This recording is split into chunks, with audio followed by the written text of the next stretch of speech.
and welcome to another episode of CIO Mashups. Today in the studios we've got somebody, well, we usually have hardcore techies or people who have a great passion for technology, and also this time we've got somebody who has a passion for technology but also that of alongside education. I've got the founder and principal of the international school, Mr. Taymur Mirza. Taymur sahab, how are you? Very well, thank you. How's it going for anyone who's unaware, since the audience is obviously from all over the globe? Tell us a little bit about the international school. Well, we started the school in 1996, and the difference being that we did not choose to do the prevalent education systems in Pakistan, which being either your national matriculation and FSC intermediate program or the British OA level program. We chose to actually bring in the programs of the International Baccalaureate Organization, the IB. So thus we became the first school in Pakistan to do the programs of the International Baccalaureate Organization. Now the motivation and the rationale behind this is to shift away from the traditional learning methodology, which is primarily in an OA level system or the local examination system. It's all about the student being passive, the teacher being the one who is the gatekeeper and authority of knowledge, and then downloads that knowledge onto the child. When the child has got enough knowledge, the child writes the tests, passes the tests, gets a grade, and then moves on to a tertiary level education. Welcome to the massive assembly line. That's right, massive assembly line. Now, times have changed. The 21st century, now it's about the information age. The world has flattened. Thomas Friedman, everyone knows that. Now, it's not about getting access to knowledge anymore. Perhaps schools were that in the last 30, 40 years, but now it's about knowing how to sort and organize information and knowledge. So your skill level has changed, the times have changed, the need of the child has changed to survive in the world. And we didn't feel as if the prevalent systems were addressing those needs, and IB does. So this is almost 15 years ago. 15 years ago. So I mean, the mindset of the educator, the teacher, has always been that, oh, this is what we've grown up seeing, our teachers downloading information to us. How's the mindset? How have you managed to change the mindset of the teacher? It's not an easy task. It's a very, very difficult task to change the mindset of a culture. Yes, the teachers are products of what you say, the examination. The system. The system. And for them to think outside the box and to be creative in re-engineering being from a system that hasn't taught them to be creative near the box, it was an extremely difficult challenge. Now, when we started the school, we obviously spent a lot of money on technology, use of technology in their training, online training and so on and so forth, and as well as sending them abroad to workshops to engage them in a different way. Some took it, but others didn't. Others got very nervous, got very fearful of, they got consumed by the fear of failure, and left the journey of transformation much earlier than others. So about 30% stayed around, and that 30% today has formed the core of the staff right now. And now everyone within the organization is living the IB, the philosophy. It's really interesting. I'm talking to you, I introduced you as an educator, but everything, your language is very business. You're calling your school team an organization. You're referring to culture. You're referring to ecosystem. You're saying transformation, change management. So are you running it as a business, or are you running it as a... I don't think... It doesn't make a difference. Look, at the end of the day, in an institution, it's a service. If you're running an institution, it's a service. You can see it as a business. You can see it as an organization or a community. It just seems very mature. Or trust. No, but your approach. But that's the point. The point is, I think even when institutions were formed, they were never ever businesses. They were always thought of businesses. Obviously, it's all about what's your revenue and what's your cost going to be. I think ever since schools were opened in the world, or whenever the history takes you back, you'll see the element that there was an element of knowing what your revenues are, what your resources are, and you have and how to manage it. Absolutely correct. So maybe perhaps bringing in the word business. No, I'm sorry, my fault. It's not like I'm an editor or something, but it just, your approach seems a lot more mature than the average founder or owner of a school. Thank you very much, but I think my fellow owners and founders, without knowing them, I think are falling in the same track as I am. But I'll take that compliment from you. So just let me also backtrack a little bit. When we started off, you said you introduced a model of education, a system of education. That's right. One of the first in Pakistan. Being an innovator in any field is very, very difficult. You come across a lot of restraints, a lot of challenges. How do you overcome those? It requires a lot of, first of all, you have to have belief. You have to have belief in what you're doing. If you don't have that belief in what you're doing, I think I would have exited the stage long time back.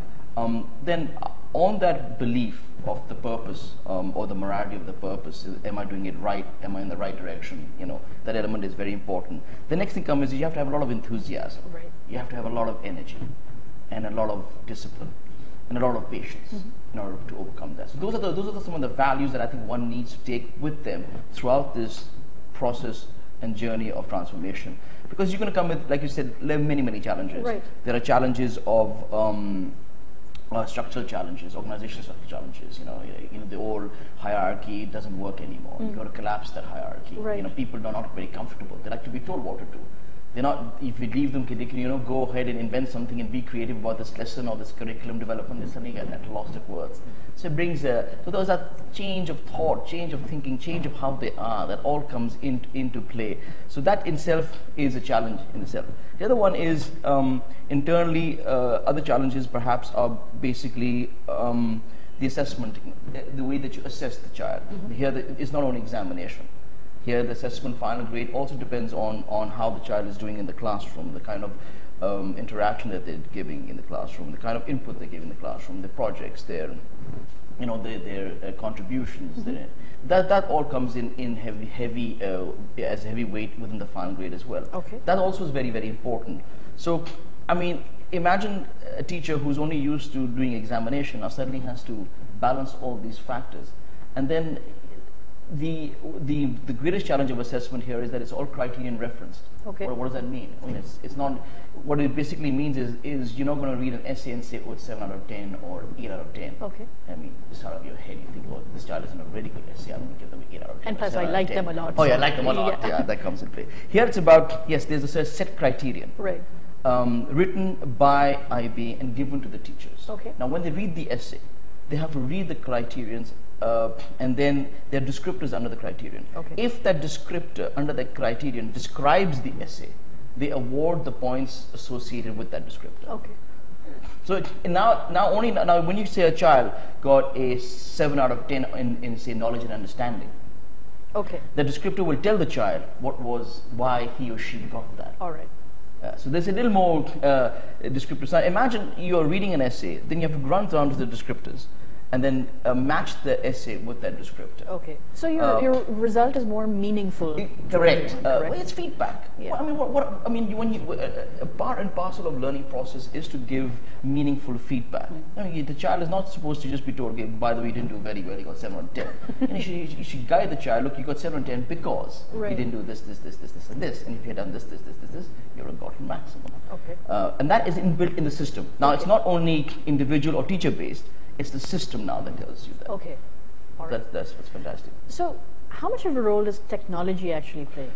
Huge. Okay. One of the key factors is International Baccalaureate Organization is truly international. The regional office under which the school in Karachi falls under, our school falls under, is in Singapore. Okay. Now, when the road for you to get an accreditation or recognition from IB is about between 2 to 5 years. Okay.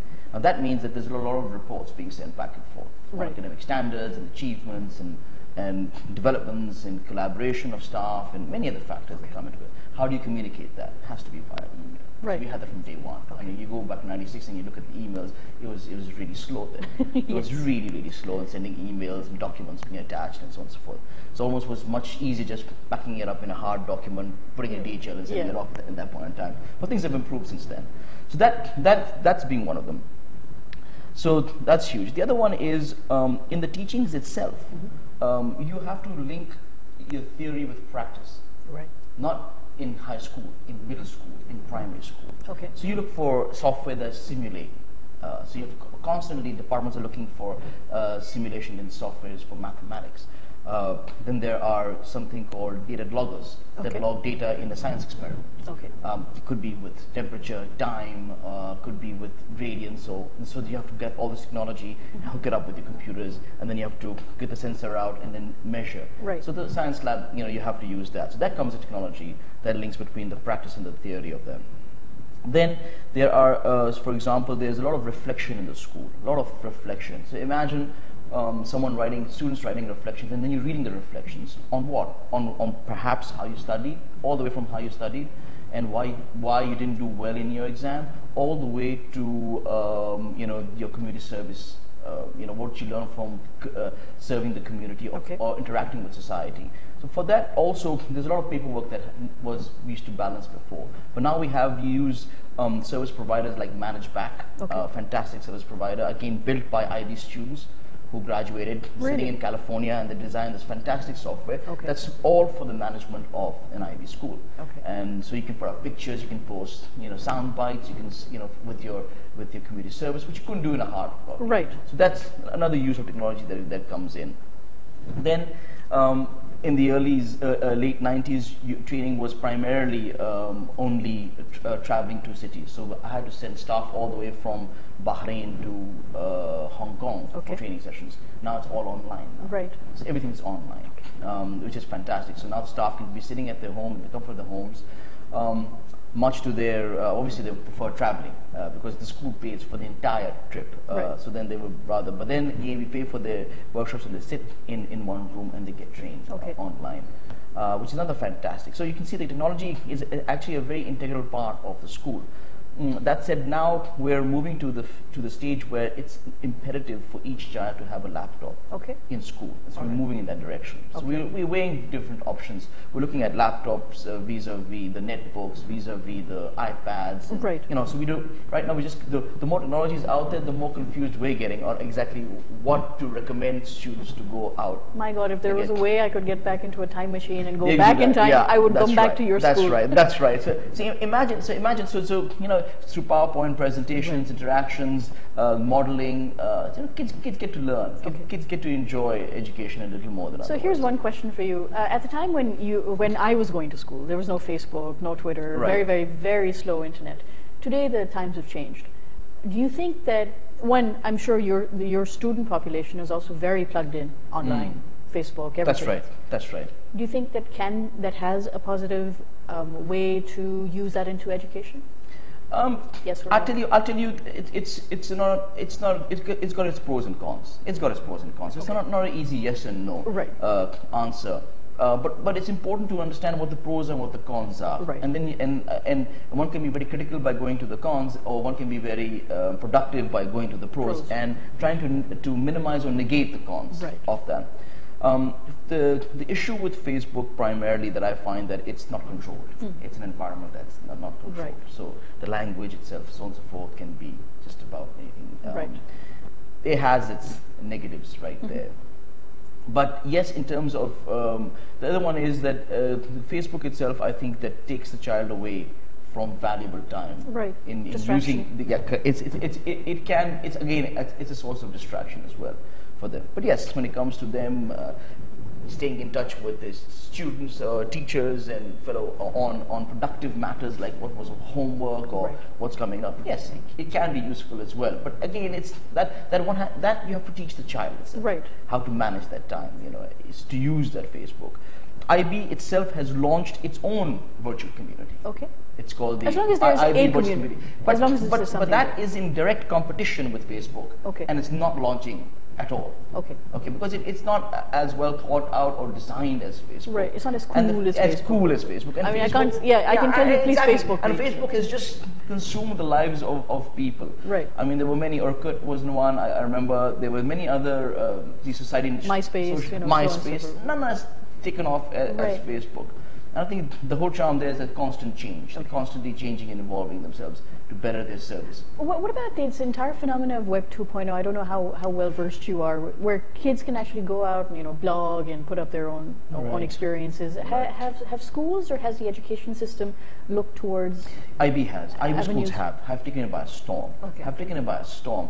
But We haven't. Right. We haven't really moved in that direction yet, because we can. I think we can achieve all that without going to Web 2.0. Okay. I mean, there's so many softwares out there that even managed back, for example. It's very interesting because here your report card is managed. The staff is, like for example, if there's a strike, right, or just recently one staff member lost his father. He had to travel to Punjab for his funeral, and there he was sending in assignments to the kids via managed back. Right. As long as it's an integrated system. Absolutely. Yeah, that's integrated. Right. But 2.0 is not an integrated system yet. Right. But perhaps managed back, if the ones who can afford it, can pay for the service, and then it's integrated with all that. Just very quickly, Taymur, I want to touch on the rate of attrition of teachers. Right. Because you also we're working on an initiative, and if you could tell us a little bit about that. Right. It's an extremely interesting question, because we have, I think, as a school that opened in '96. I mean, I deem myself as the new kid on the block, meaning block mean Pakistan, and we're just maybe one of the youngest schools in the country. But in the running the school of 15 years, we've had a tremendous challenge in finding teachers. Right. We then looked for sources that produce teachers, and sadly we couldn't find anything that was substantial for us. Okay. That said, if you mentioned attrition, and I'm sure that a large part of your audience has felt the attrition of teachers. Every company now, has. the problem is because there's obviously a huge shortage of teachers in the country, and without any source of that emerging, it's very difficult. Right. The IB has not really taken off in Pakistan in the last 15 years, and now we're seeing huge signs of it, that the demand is rising. And that raised, 3 years ago, the board sat down and thought about it, and we saw signs of it then, and said, look, we have to prepare ourselves for growth when the people of Pakistan start demanding the IB. So we decided that we would go on a route where, to build the capacity, we have a couple of strategies. Number one, we had to bring in something called the Cambridge International Examination, so that we could just sort of offer a wider spectrum of programs to attract the parent who's more familiar with Cambridge. But we're not doing O-levels. We're doing something that's closer to the IB called IGCSEs. We're doing IGCSEs. Then the second strategy was that we have to have qualified teachers, trained teachers. In that endeavor, because there's nothing out there in Pakistan that's substantial enough, we decided to create our own environment to create teachers. So just in December last year, we signed up, we became the exclusive partners for the Institute of Education, University of London, to offer their qualifications to qualified teachers in Pakistan. Okay. Which is huge, it's heartening to say that the Institute of Education, University of London, is seeing us as equal partners, which is amazing, because that means that they will share in the losses and they will share in the profits. So they are an equal partner. They are a charitable trust, and because they're a charitable trust, we then decided not to sign the agreement with them on our private limited platform, because that we felt that the foundations do not match. So we then launched the Trust for Advancement of Knowledge and Education, a subsidiary trust that's now become the partner of Institute of Education, University of London. Trust for Advancement of Knowledge and Education. Take for sure. So Take and IOE are now have come into agreement to develop teachers within Pakistan, and they're with us for the long run. In the short run, we're about to launch short courses in Karachi and in Lahore, end of March, beginning of April, on school leadership, and the other one is teaching, learning, and assessment. And the whole idea is that you address the decision makers on top, the school leaders and the principals, expose them to 21st century literature and practices, and then go down to the teacher level, and then, because the teacher is the true change agent, because the teacher is in direct contact with the student and the child. So they are the ones, so that hopefully by hitting the top and the bottom, not the bottom, but the most key element of that, you then can sort of bring in a very powerful equation for any change that the school wants to bring about. Because you can only empower the teachers so much until you don't have the buy-in from the top. These short courses are intensive, only 3 days. But what's important is that this is the first in a series of short courses, and the whole idea is that these short courses will eventually lead into something much bigger. So this is just a testing ground. Two things: to understand the market. This is a way to understand the market. Right. Secondly, we've already realized that it's about changing the culture from the aspect that teachers have to realize that there's a career in there for them. And that for this career to grow, they have to invest in themselves. What an innovative idea! Yeah, for very basic, by the way. I'm not reinventing the wheel. No, I'm just saying it is something so basic which is missed out by people here. Yeah. So you basically you invest in yourself and you grow, and then you take this forward.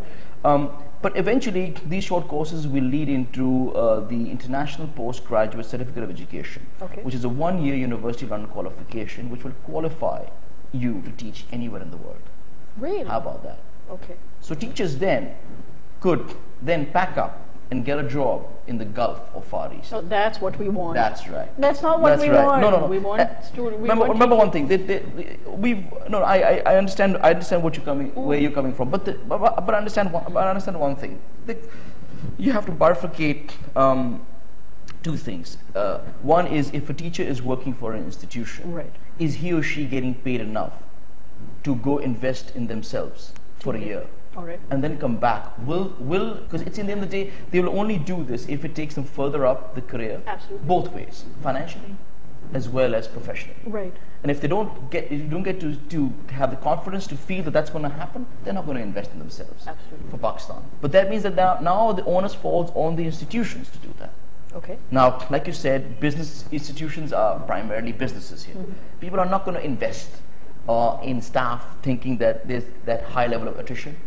What goes to say that if I'm going to invest in the teacher will stay with me. Right. And then there's that insecurity from that end. So then, supposing a teacher with all these risks steps out and invests in himself or herself for betterment, then she wants that return back. Right. Right, professionally and otherwise. Where would you find that? Maybe perhaps not in Pakistan, maybe abroad. So they start being abroad. But looking at both sides, when you create a pool of teachers, not everyone's going to go abroad. Absolutely. So there you go. Absolutely. So you might lose 10%, 15%, 20%. But the other 80% who've been trained will remain in there, waiting for the day that they go abroad, but not right. everyone. And obviously there's always that understanding or that assumption that people who are trained here, even if they go abroad for that exposure, will eventually come back. So maybe not immediately. Absolutely. Not one school year, but maybe 5 school years back. They will come back. But if you look at this way, also, it's about standard of living, better life. Right. They want to meet the basic needs and little more. I mean, I'm sure that when someone steps into the teaching profession, they know that they're not going to become multi-millionaires. Unless there's some nefarious activities. But otherwise, if they're walking that path, they're not going to get there. They're there for a particular moral reason, for a very moral reason. So when they go there, it's great, and I think it's great for teachers to travel and teach in different areas. Absolutely. And if they do return, they'll come even richer and stronger in experience. Right. And so that's extremely important. That's not a negative as such, but it's extremely positive. Do you think the teaching profession is something that kids grow up? I mean, I've yet to come across any students saying, I want to grow up and be a teacher. No, it doesn't exist. It doesn't exist because the money's not there. That's simple. It's a simple function. Well, if the money's there tomorrow, so you start paying, then you'll have the cream of Pakistan coming into the teaching profession.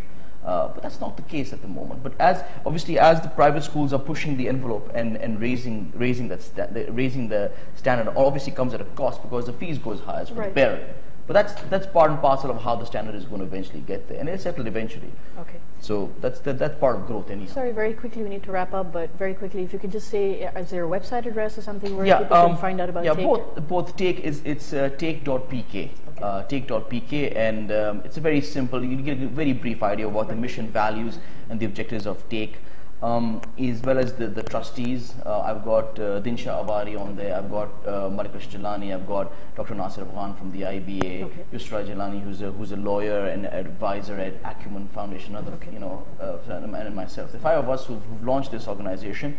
And and you can get the very basic information about it. It's a very basic website for Right. that. So It has to be basic. It is As long as basic, it gets yeah. the information out there, that's what right, but it's more for registration. So that teachers are going there and registering for the workshop, we're happy. Well- That's the whole. Well, great, and hopefully we'll have this interview up and about and into those circles also, so that more and more teachers can. Thank you learn very about it. much. But thank you very much for sharing all this. Oh. Always exciting to touch base with you again. Oh, thank you very much. So that was Taymur Mirza, who was the founder and principal of the International School, one of the first schools to bring the IB curriculum to Pakistan.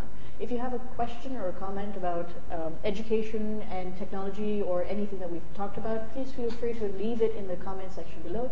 Until the next episode of CIO Mashups, I am Rabia Gharib, and this is Taymur Mirza signing out.